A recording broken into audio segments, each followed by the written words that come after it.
Hey everyone, it's Nightlight9, and in this video we're going to go over Sephiroth Crash 1 solo. Let's get into it.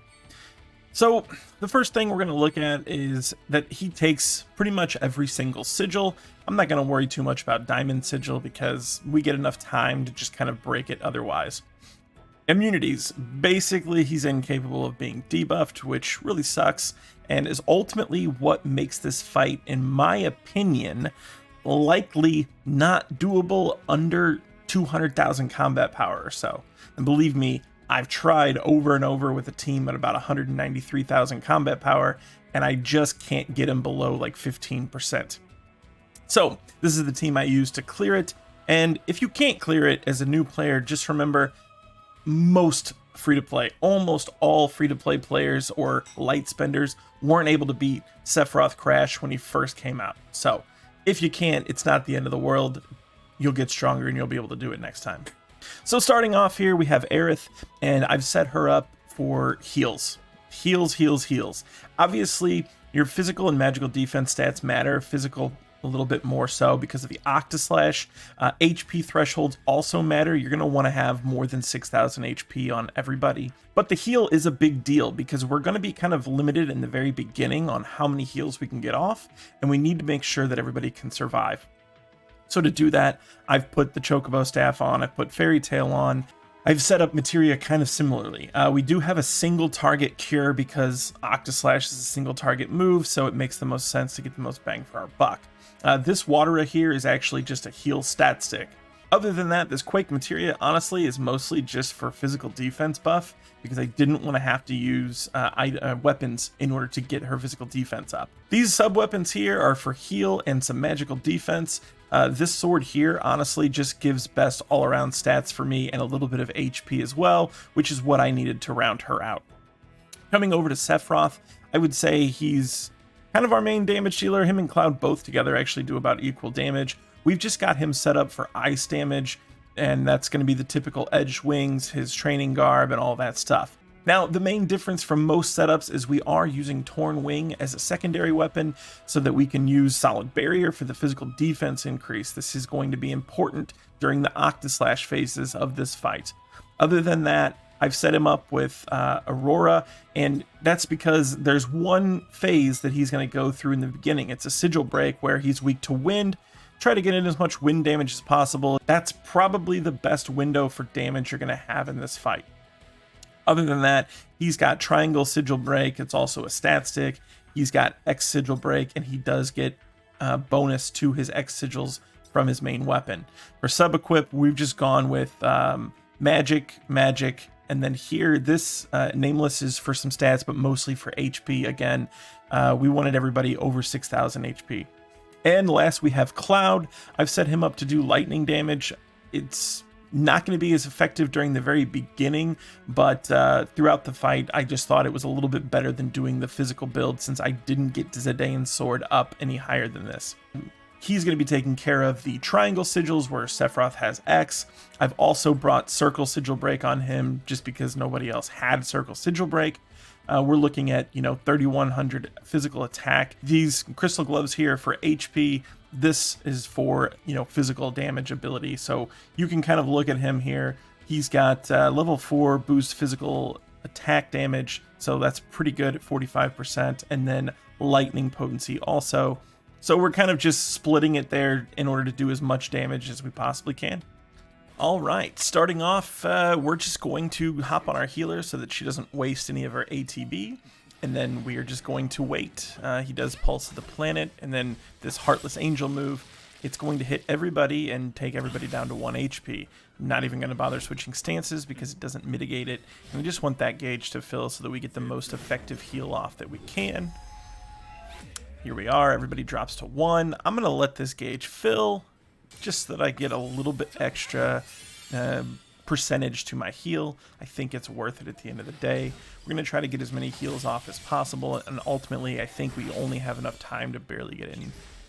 We'll get in 2. I don't think we could try to barely get in a third, but we're not going to get the ATB in time. So here I will switch stances though, obviously, because this move can be mitigated. And it takes everybody really low. So you can see there, I barely survived. And I would suggest that if you go through this and you're noticing you can't survive that beginning, spot, the two ways to adjust that is either make sure you have a little bit more magic defense, or make sure your HP is a little bit higher. Probably better to get your HP higher, because that will also help with the physical attack portions. But yeah, so this here is the part where his wind resist goes down. And so I would say get as much wind damage in as you can. You have quite a bit of time to break these sigils, which is why I hopped over on Sephiroth to make sure that he would actually do Aurora instead of trying to break sigils. However, the AoE damage that was coming in was pretty significant, so I did jump over to Aerith. But I think I could have just kept going on Seph. Just know that it's going to be difficult because you want to set your guys up to break sigils. And the AI is going to try to break those as quickly as possible, which does inhibit your ability to get in the wind damage.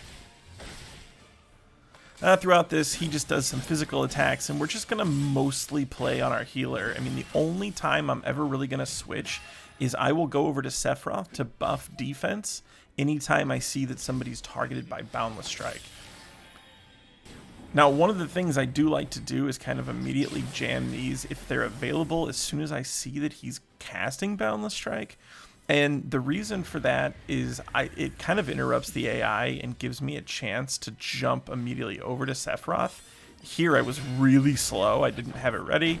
And luckily Sephiroth casts it on Cloud, which I've noticed during this fight, or this time around, the AI has been way better at casting the defense buff on who's targeted, although it's not 100% accurate, so you're going to want to do it on your own as much as you possibly can. I would recommend trying to get to the high potency version of it, which takes 2 casts, just because, you want to make sure you survive. Then he starts this up, and honestly, Aerith doesn't have any sigils, so she's just going to use Water or Quake Era, like whichever one. And you should still have plenty of time to get this all down. Just note that you're not actually really able to do any damage during that period because he's got shields against every element.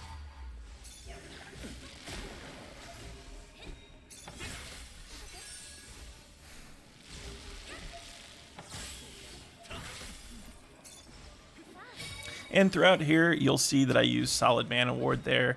I felt like I was getting a lot of ATB going, and since Aerith doesn't really do that much damage anyway, I figured it really couldn't hurt just to have somebody kind of buffed a little bit. And since Sephiroth has the lowest HP besides Aerith, but also lower magic defense, I figured I'd go with him. Alright, so Boundless Strength comes, that's going to signal Octaslash, and again, if you're not familiar, the little target up above Cloud's head shows us that Cloud is who's getting targeted by this Octaslash, trying to get the defense up to high, which we did. You can see the 3 arrows, so Octaslash comes in and ultimately does 4,283 damage. Not that bad. However, it will continue to get stronger throughout the fight. I don't know if it's after the next cast or a little bit after that, but that is what ultimately makes this fight so difficult. The very beginning is difficult because you have to survive the barrage of, taking everybody down to 1, healing them back up before another AoE comes in. Yes. But that's actually not the most difficult part of the fight. The most difficult part of the fight is trying to kill him off before his Octaslashes start overwhelming each member of your party and just basically wiping them one by one. Here, save your limit break. Just go ahead and keep doing the Curas. This is what we brought it for. If you'll notice too, 2 Curas pretty much gets everybody back up to where I need to be. He does like to target the same person over and over. Here, I probably should go on to Sephiroth to reapply that defense buff, but I did not. So that's a little bit of a problem here. And you'll see 5,000 damage. Cloud does survive. It just would have been better if he'd had the defense buff. And same thing, we're still saving that limit because we know that another AoE move is coming up. And when he does this AoE move, it's going to be followed by the Masamune and waiting that he does, where you're going to have a limited amount of time to break diamond sigils. Hell's Gate comes also in the middle of this. Just try to switch your stances. If you don't switch your stances, it's not the end of the world. Okay, so Heartless Angel, here it comes. You see everybody is targeted. This is the moment when he's going to take everybody down to 1 all over again. This is what we're saving Healing Wind for. Essentially, that way we can pop over, hit the Healing Wind as soon as this is over for a nice, good heal, but also save Aerith's ATB so that she can help break these sigils down, since we didn't bring Diamond Sigil Break. And you can see she's ready to cast instantly, so we're good there. And then we can finish healing after that's over. And I can tell you, when I ran this with a team that was, about 30,000 combat power lower, the biggest problem that I was running into is I couldn't get him into the red HP that he's in now by this point. I was still struggling, to get him down even further because, unfortunately, without bringing these characters, I just don't. You need probably 2 characters that have around 3,000 of their primary attack stat. He starts Octaslash up again. It's on Aerith this time. We have buffed her up. High potency defense buff as usual. And here you can see this Octaslash did 5,088. It is getting a little bit stronger and a little bit stronger every time, because the last one did 5,000 to Cloud, and that was with no defense buff at all. So from here on out, I think it's safe to assume that most of these Octaslashes are going to start one-shotting our party.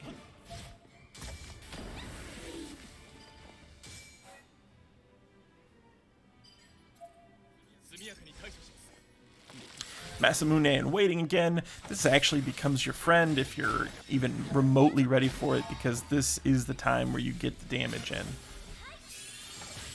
And now that I have Aerith's limit, I'm thinking I'm probably not going to cast any more heals with Aerith. If anything, if I'm on her, I'm just going to be jamming Watera. It's not a lot of damage, but every bit counts. And at the end of the day, I just want to finish him off before he starts doing more Octaslashes. So that's kind of where my thought process is at. And it's really amazing how much easier this fight is if you just have enough attack damage to get through this. Here I saw that Judgment Bolt was up, and I thought, you know what, I bet this will finish him off. And as it turns out, it did. So I switched my stance back to attack stance, let the Judgment Bolt go.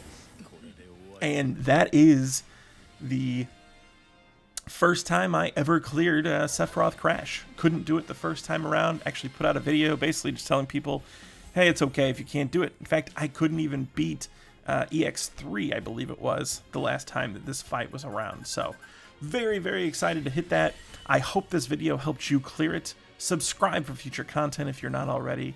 I appreciate everybody's support, and as always, thanks for watching.